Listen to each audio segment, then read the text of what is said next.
ឥឡូវនេះភាពបន្តតទៅនឹងការប្រើប្រាស់សាំយើងប្រើវានៅក្នុងលក្ខណៈ offer ណា offer មានន័យថាម៉េច offer មានន័យថាផ្ដល់ឬក៏ឲ្យឬក៏បម្រើណា okay so now we can look at some example of the sentence below. Would you like some wine? Okay. Do you want some banana? Would you like some more rice, sister? Do you want some oranges? So we remember some we use with both count and uncountable noun again. Okay, remember about this. And one more other thing or other sentence we can use some with positive sentence. But in here we use some in offer. Yeah, offer. Okay, remember that. ប្រយោគទី1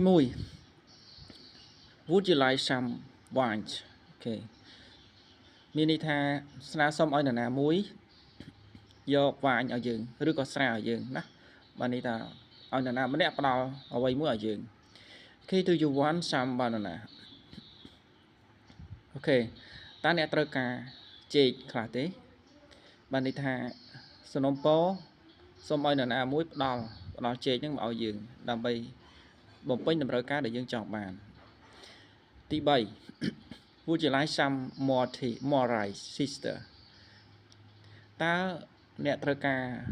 អូខេបាយឬបន្ថែមទេបងស្រីឬក៏ប្អូនស្រី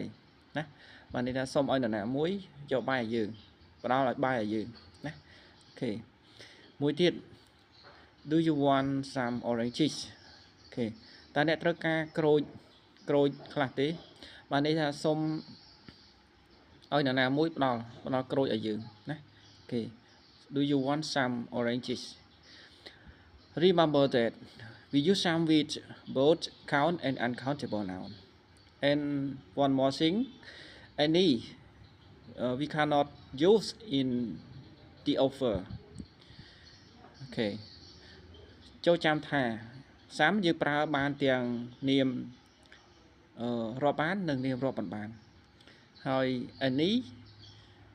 យើងចំណាំ any មួយទៀត any គឺយើងមិនអាចត្រូវបានប្រើនៅក្នុងលក្ខណៈ offer បានទេយើងប្រើបានតែ some ណា some okay and one more thing so you remember that would you like is this phrase is refer to formal equal do you want ស្មើនឹងពាក្យថា do you want it mean informal Would you like in formal មានន័យថាម៉េចអ្នកទាំងអស់គ្នា formal គឺចង់សំដៅលើពាក្យថាអូខេផ្លូវការណា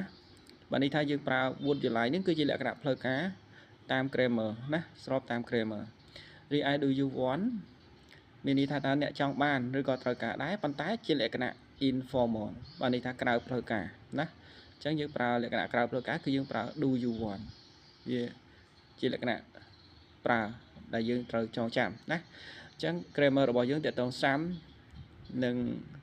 ភាគទី1និងសាំភាគទី2អូខេនឹងបាទត្រូវបានបញ្ចប់តិចទៀតយើងនឹងដឹងអំពី how different yes some and any អូខេភាគបន្តយើងនឹងចូលដល់ពាក្យសិក្សាអំពី any ណាតើ any ជាអ្វីអូខេអញ្ចឹងយើងតាមភាគបន្តទៀតបងប្អូនអញ្ចឹងអរគុណច្រើន thank you